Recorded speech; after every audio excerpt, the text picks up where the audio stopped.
circumstance around when someone so deeply sort of interacts with your work, like in that way. You know, you embed little things in poems that you expect will never be sort of unearthed, I guess, but then to have someone like Kate sort of go so sensitively inside them and even pick out little ethical moments is yeah, it's thank you. Now, it's been a intense couple of days because, of course, you know, yesterday doing the ceremony of the doctorate with Kate was, you know, and pairing with the book launch.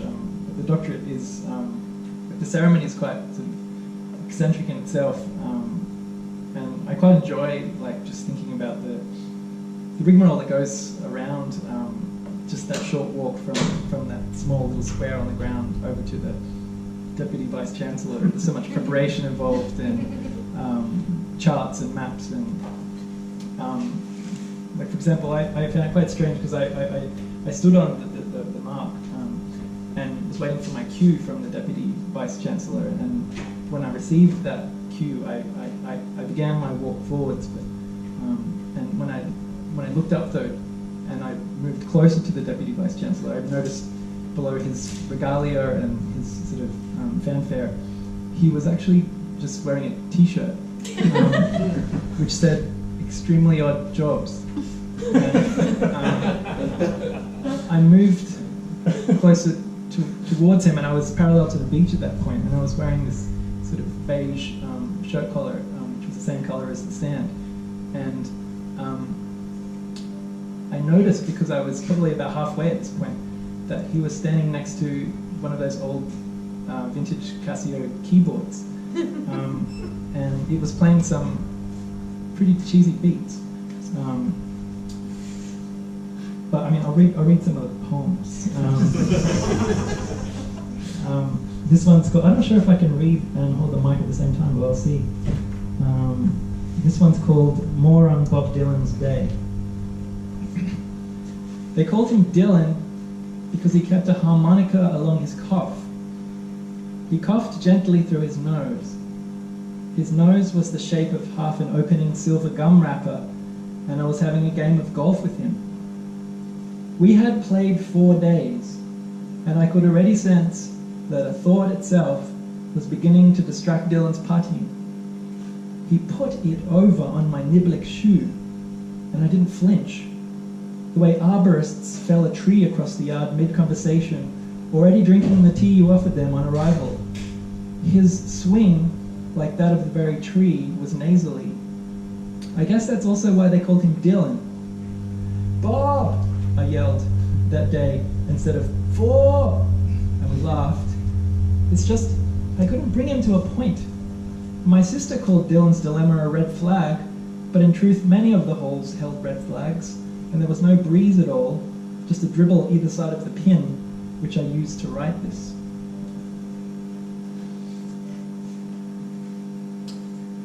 Before I read my next poem, I feel I should bring a sense of closure around my journey towards the Deputy Vice Chancellor. I guess at this point I was maybe between halfway and 3/4 of the way to the Deputy Vice Chancellor, and I ran my eyes over the keyboard and became concerned about the black keys. When I reached the Deputy Vice Chancellor, I took his hand and leaned forward, and I whispered, "Do you know a dentist?" I'd been concentrating on the black keys in particular, and we searched the stage for a pair of pliers to perform the extraction ourselves. But we both grew tired, as did the audience of 100 or 200 people, and the Deputy Vice Chancellor sat down and began to play a little Aerosmith.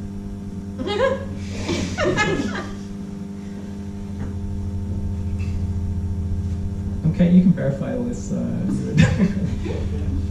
This one's called White Lines on Pink, after Tony Tuck's in. I arrived by the pink bark-stripped eucalyptus tree last Sunday and went straight to bed. I slept in the pink light of a eucalyptus tree. Sleeping was easy until I dreamed the bark stripped from my own pillow, owl-embroidered childhood pillow, collected in dream lichen, fluorescent, and waiting on kindling. Something I could possibly trace back to a family tree, to the nomenclature of an arborist's labour. Apples, while the sound of the river refused any softening. I sat close to its stereo, woke up in pins and needles. To acknowledge the fireplace here and the fireplace in the sound of the second home of my childhood. Smoke flooded the house, the brickwork at poor angles. A shout ricocheting off the river as I made the bed and prepared breakfast simply and with turned eggs and the eye of the E.G.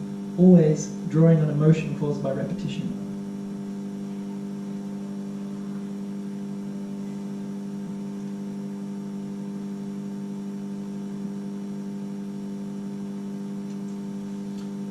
There's a couple of little short poems in the collection. I'll read this short one and then one more and then invite Joseph up.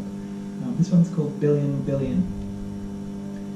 Click of the blue Bic lighter and part my timber omega on, wearing it all, shining a torch at it when outside, to trust the dishwasher, galaxy metaphor.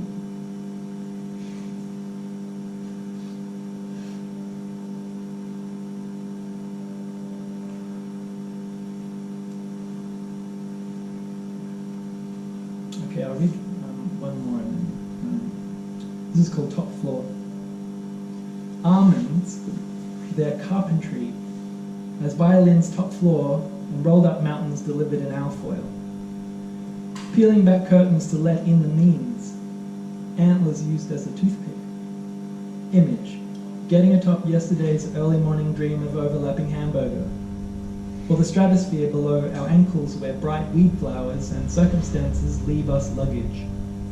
She fell into a four-wheel drive parking at the airport, hips splintered further into her biography, wheeling her onto the dance floor unashamed, David Bowie, spinning her round like a steering wheel. Seatbelt impedance, the car's delivery against capital meant our lips were caught in diamond, intricate siren internals, where the autopsy revealed earlier the blue, underpainted, pure white light of actual paint under microscope, pale, swimming pool hue. How long have we been swimming? To a wrinkle, you said, as if a point, or up to, and they slipped dripping. Pollock on his birthday. Once he walked 3 towns over to buy a chocolate bar. Caught an ambulance back using a severe nosebleed. The weather was lost in the car or vice versa, so all Lee Krasner saw was a skeptical ketchup pulse knocking at the kitchen window. Before I invite Joseph up, this is my opportunity to do a few thank yous. Thanks, of course, to Kate Fagan and Chris Andrews, my dynamic sort of supervisory duo, and to Better Ed Than Dead Books as well. And Harriet, thanks for reading. I think those pop plants are spinning around in my head. And Leah Antigone from Giramondo, Nick Tapper, and Ivor Dyke as well. I mean, the thing I respect most so much is that his vision for not only one book, but the next one and the next one, which is much appreciated. And Emily Stewart, the editor, who's wonderful as well.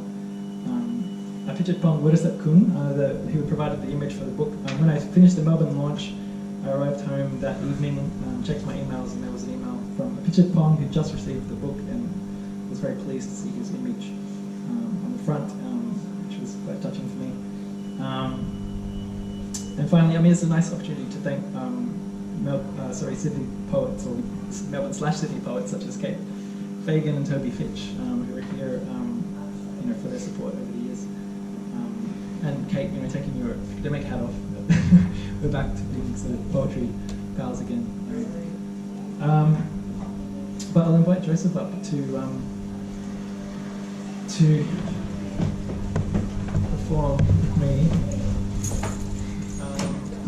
Last time we performed, Joseph leapt out of the blocks quite early and started laying down some music, and I thought the best thing for me to do this time was to start speaking as soon as possible, and take that sort of early win in a way, which came across sort of over my right shoulder.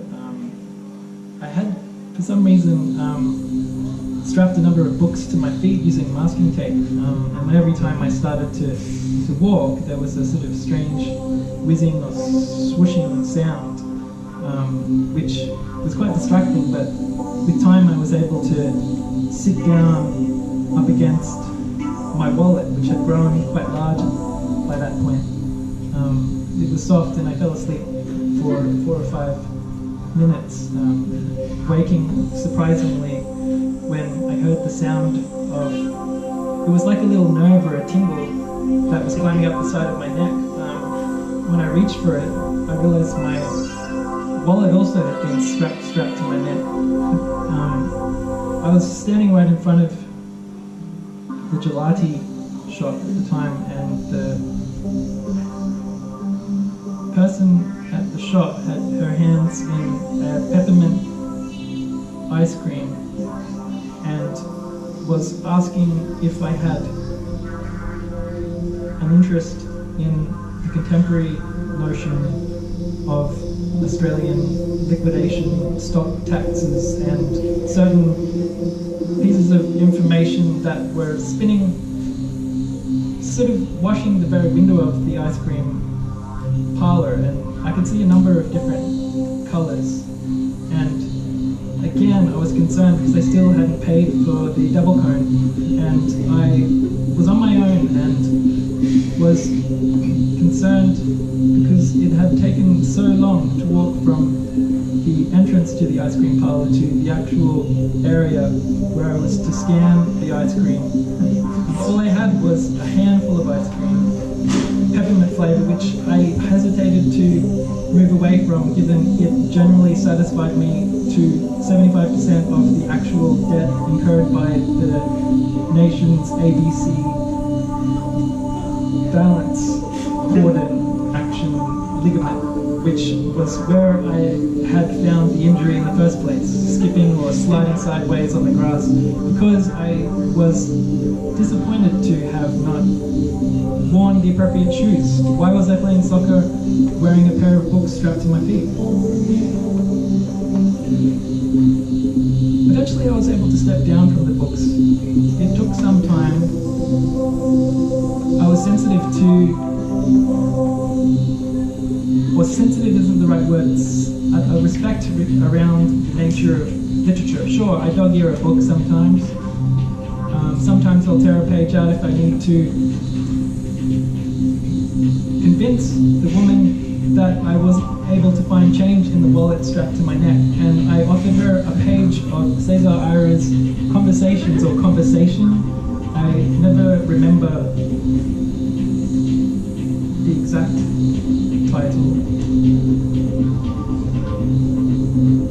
I was able to take a 10-cent piece and gently rub it against the glass just above the ice cream. Different colors, chortling,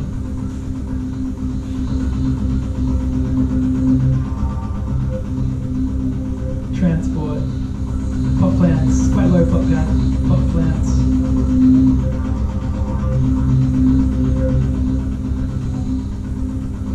And I breathed and was able to complete the transaction and was back out in the street, feeling flexible, tipping my head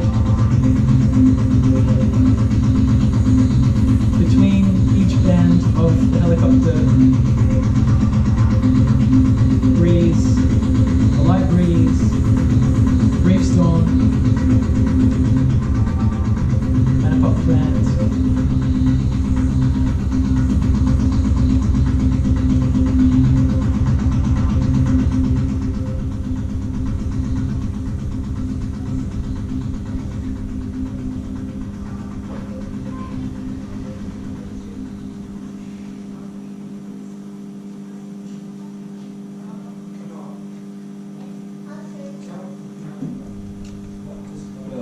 So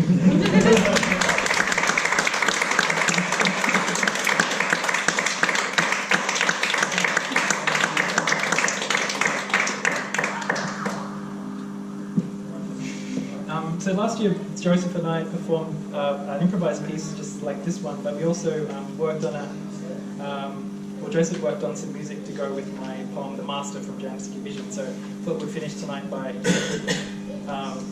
reading that piece.